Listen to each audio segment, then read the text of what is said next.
Jakarta tidak sedang menunggu 2050 untuk tenggelam.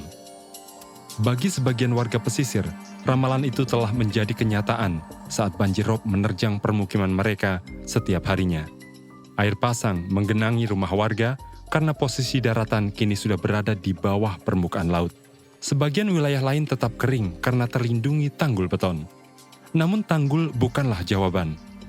Daratan Jakarta terancam akan terus merosot hingga 15 cm setiap tahunnya jika eksploitasi air tanah tidak segera dihentikan.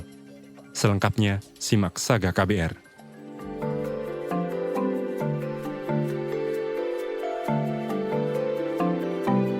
Saga, cerita tentang nama, peristiwa, dan fakta.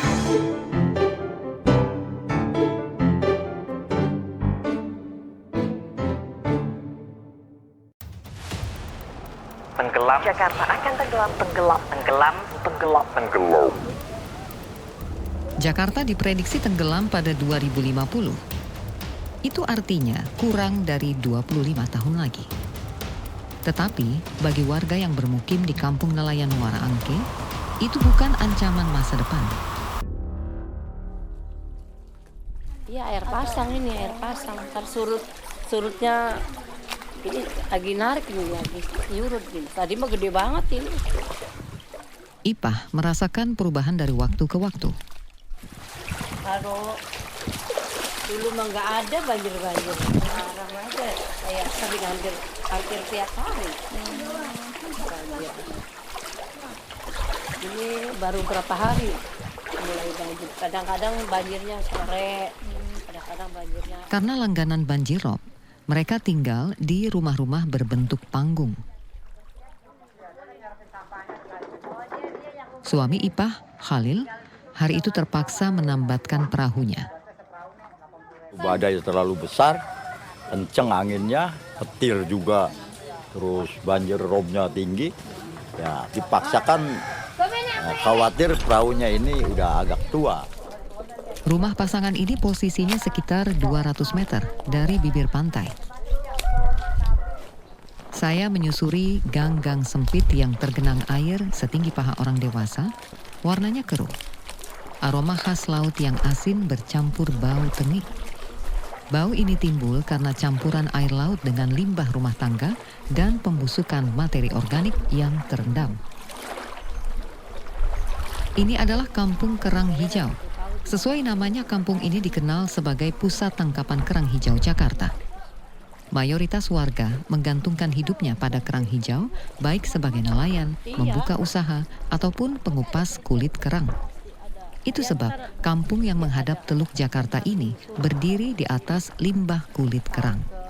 Secara administratif, Kampung Kerang Ijo tercatat sebagai RT 006 RW 022 Kelurahan Pluit, Kecamatan Penjaringan, Jakarta Utara. Saya tungguin.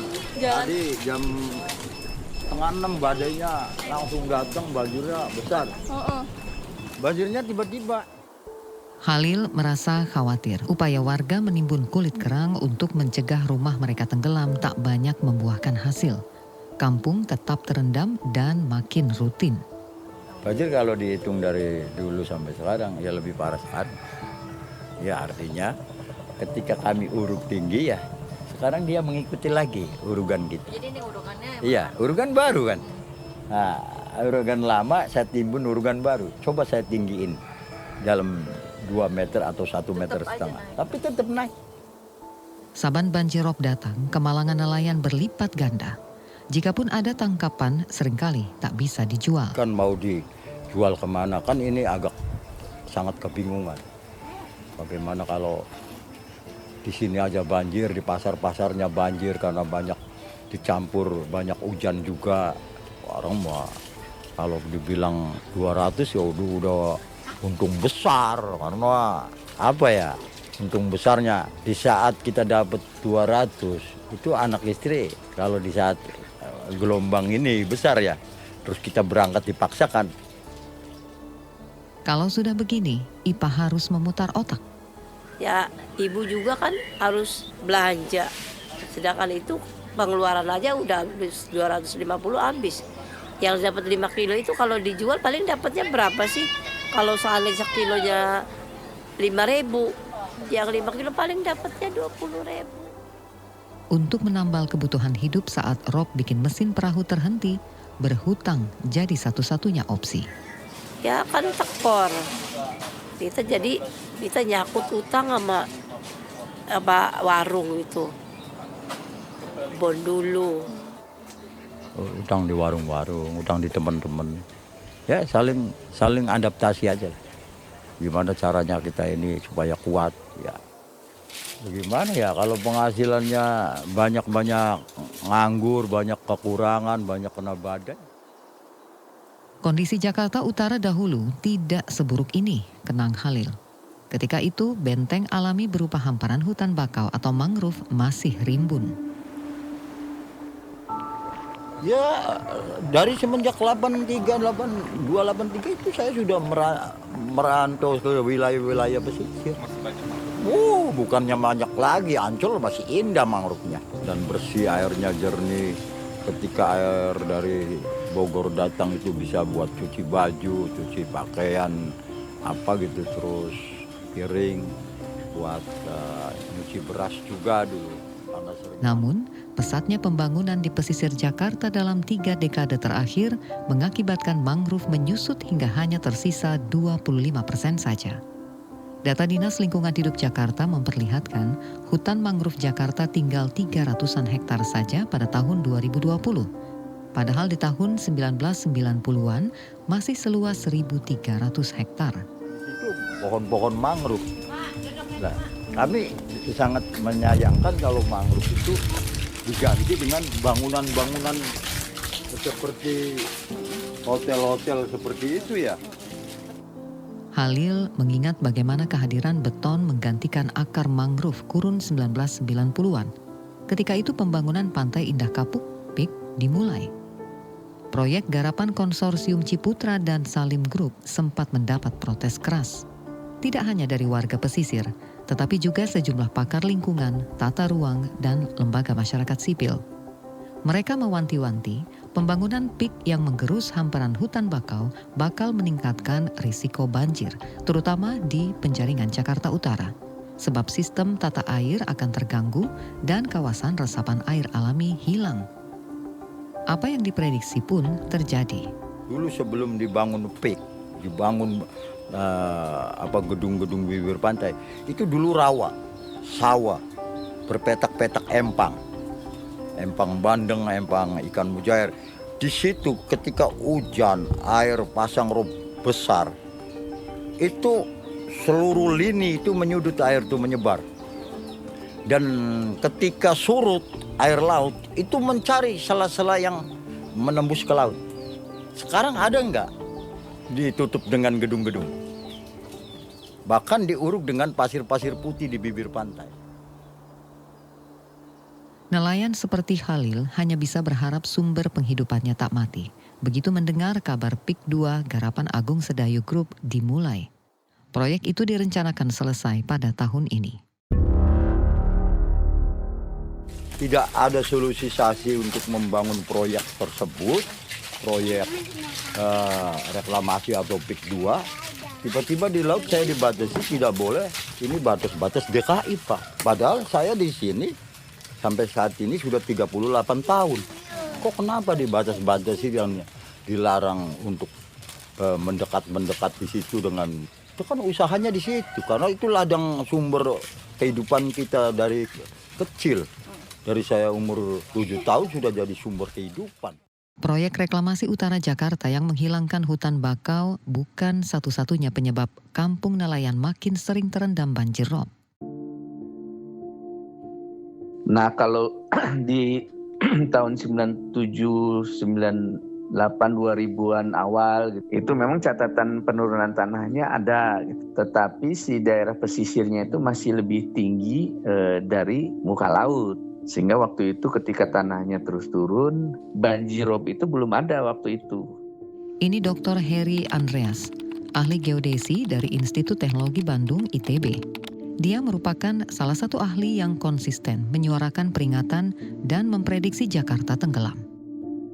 Pada 1997, ketika masih menjadi mahasiswa, Heri bersama profesornya Zainal Abidin melakukan riset ekstensif tentang struktur tanah di Jakarta Utara kurun 1982 hingga 2011.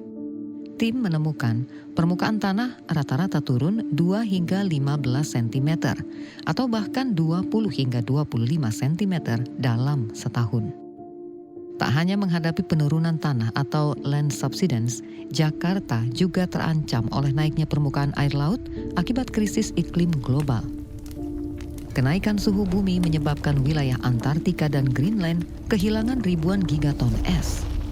Dengan data satelit altimetri, dengan tide gauge dan lain-lain. Nah, ternyata ketemu juga bahwa si leverage itu tidak signifikan, hanya 6 mm per tahun, sementara turunnya bisa 10 cm, bahkan dulu bisa 20 cm per tahun. Nah, penurunan muka tanah bisa terjadi secara alami dengan kecepatan 1 hingga 2 cm per tahun.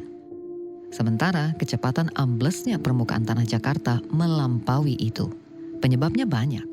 kemudian tanah lunak ketika dikasih beban infrastruktur, gedung gitu ya, beban urugan atau reklamasi, nah itu bisa nambah turun 1-2 cm biasanya karakteristiknya. Nah ketika dilakukan eksploitasi air tanah, nah itu bisa turun sampai 10 cm, 15 cm. Nah berarti eksploitasi air tanah itu faktor yang dominan gitu ya. Eksploitasi air tanah di Jakarta telah berlangsung sejak abad 19. Ketika itu warga mulai menggantungkan sumber air bersih dengan menggali tanah melalui sumur gali atau sumur bor. Situasi itu berlangsung hingga hari ini.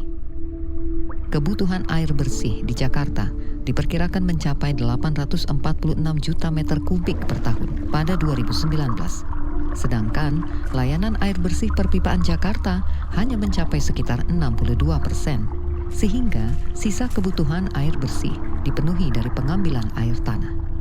Pada 2020 tercatat pengambilan air tanah di kisaran 6 juta meter kubik per tahun. Masalah ini juga mendapat sorotan dari Gubernur Jakarta Pramono Anung. Dia menyadari penggunaan air tanah yang berlebihan, utamanya oleh gedung-gedung, akan mempercepat penurunan tanah di Jakarta.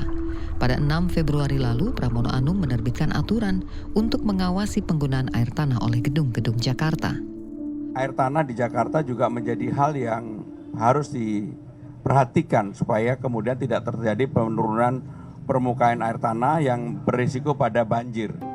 Pramono mengklaim Pamjaya, perusahaan penyedia air bersih perpipaan, sudah bisa melayani 81% penggunaan air di gedung-gedung Jakarta. Artinya masih ada 19% gedung yang berpotensi menggunakan air tanah. Meski sebetulnya sudah ada larangan penggunaan air tanah oleh gedung dengan luas 5.000 meter persegi dan memiliki lebih dari 8 lantai. Pengambilan air tanah terus-menerus telah merusak lapisan akuifer yang berfungsi sebagai gudang penyimpanan air di lapisan bawah tanah. Kondisi ini yang memicu penurunan muka tanah secara signifikan, terutama di Jakarta Utara. Seperti Muara Angke kan, jaringan pipa PAM-nya kan belum bagus misalnya. Oke. Tambah ada industri. Nah kalau industri kan selain perpipaan juga ngambil air tanah karena kebutuhannya lebih besar. Heri memperkirakan pesisir utara Jakarta paling dulu tenggelam. Memang rata-rata di wilayah pesisir itu turunnya lebih besar gitu ya. Kemudian Pantai Mutiara juga dulu besar, kemudian habis itu Kamal Muara besar. Nah, sekarang tinggal menyisakan Muara Baru yang masih lumayan, Muara Angke itu ya masih lumayan, ya masih ini paling tinggi malah sekarang ya. Terus Kamal Muara, nah Marunda sekarang malah mulai tambah kenceng lagi. Sekitar 2 km dari rumah Halil, berdiri tanggul untuk menahan masuknya air laut. Tinggi permukaan air laut sudah melampaui tinggi permukaan tanah.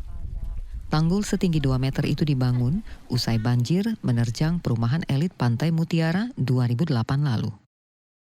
Meski mulai bocor di sana-sini dan ditambal seadanya dengan karung berisi pasir, tanggul itu bisa menahan air laut tidak menggenangi perumahan. Hal yang sama tidak berlaku bagi Halil dan warga di kampung-kampung nelayan pesisir Jakarta. Soal banjir kan ya lebih parah lah. Kalau jalan nggak banjir, warganya, masyarakatnya tenggelam. Nah banjir rob kan nggak lucu. Itu kan sama juga penindasan termasuknya. Tapi ini vital. Dan ini sesuatu mega project. Saya akan mulai, saya tidak tahu presiden mana yang akan menyelesaikan. Tapi kita harus mulai, dan kita akan mulai. Pemerintah yakin keberadaan tanggul laut bakal menyelamatkan Jakarta dari ancaman tenggelam. Presiden Prabowo bilang tanggul akan dibangun sepanjang 500-an kilometer dari ujung barat ke timur. Namun tidak demikian menurut Heri Andreas, ahli geodesi dari Institut Teknologi Bandung ITB. Di DKI itu tanggulnya sudah ditinggikan 3 kali ya sebenarnya. Ada yang bahkan 4 kali tanpa kita tahu atau tidak banyak yang tahu ya. Sebenarnya udah ada tanggul, tanggulnya turun, air lautnya datang lagi, tinggikan lagi 1 meter, kemudian tanggulnya turun, air lautnya datang lagi, tinggikan lagi gitu ya. Jadi kalau sudah 3 kali itu sebenarnya tanggulnya udah 3 meter lebih sekarang ini. Meninggikan tanggul tanpa menghentikan penurunan tanah adalah kesia-siaan. Menghentikan pengambilan air tanah adalah langkah terbaik. Ya sebenarnya kalau tanggul itu kalau saya suka bahasakan sebagai painkiller. Itu bukan obatnya sebenarnya. Kenapa? Karena meskipun tanggul ada, tanahnya tetap turun. Nah kita harusnya ngobatinnya itu bagaimana tanahnya menjadi tidak turun. Kalau misalnya obat yang sebenarnya itu adalah mengendalikan eksploitasi air tanah, mengganti eksploitasi dengan perpipaan. Nah itu sebenarnya obatnya. Jaringan pipa air bersih yang belum mencapai 100% masih jadi pekerjaan rumah yang harus segera dirampungkan, atau warga tak ada pilihan lain selain terus-menerus menyedot air tanah. Kalau dulu baru 40%, misalnya sekarang sudah mulai 70%. Nah, jadi dari awal dulu memang punya problem manajemen air ya. Jakarta untuk saat ini masih bisa bernapas dalam tanda kutip berkat keberadaan tanggul. Tetapi Jakarta tetap di bawah laut karena tidak bisa diangkat lagi gitu ya. 20%-an wilayah Jakarta udah di bawah laut. Tapi Jakarta memang tetap di bawah laut tapi kering. Nah, sebagian Jakarta memang masih kering meski posisi tanah sudah berada di bawah permukaan laut. Tetapi tidak semua warga Jakarta punya cukup banyak pilihan. Dan orang-orang seperti Halil yang menetap di kampung-kampung nelayan di pesisir utara Jakarta berada di baris terdepan merasakan dampaknya. Kalau di sini penyebab banjir, gedung terutama koreksi dulu. Penyebab banjir enggak? Penyebab amblesnya bumi, penurunan tanah. Ayolah kita belajar, sama-sama belajar memperbaiki. Demikian Saga KBR.